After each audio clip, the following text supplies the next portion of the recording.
So today I'm going to talk about an interesting rule in concert etiquette, which is no clapping in between movements of a large-scale compositions.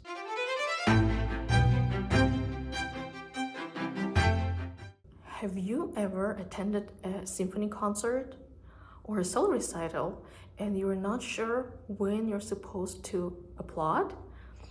So today I'm going to talk about an interesting rule in concert etiquette, which is no clapping in between movements of a large-scale compositions. In earlier centuries, for instance in Mozart's time, the success of a composition was measured by the intensity of applause. So occasionally Mozart had to play a specific movement many times because of the positive response from the audience. So later, big composers like Mendelssohn, Schumann, Mahler, they were really bothered with this tendency. So they would request that there should be no applause in between movements. With the technological progress and with the advancement of the recording devices,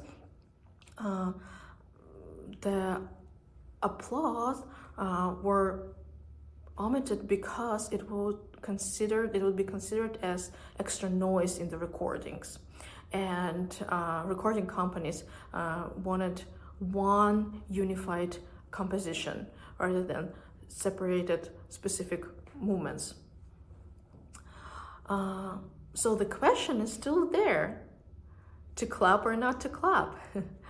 So I, as a performer, always appreciate and acknowledge applause, but I think it's important to know that there are some pieces, let's say very tragic or dramatic pieces, and we as performers, we think of them as one unified pieces. So and sometimes the applause in between those movements could distract a performer. So frequent concert goers probably will tell you that there shouldn't be any applause in between the movements of a big composition. But I think if you're in a situation where the audience is really enjoying a performance and you see that other people are clapping, I think you should clap too. And by doing that, you're letting know the performer that you're really enjoying their music.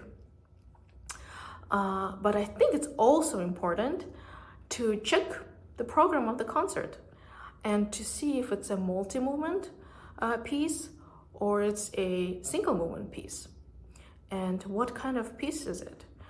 Maybe you can quickly Google and read the story behind the piece.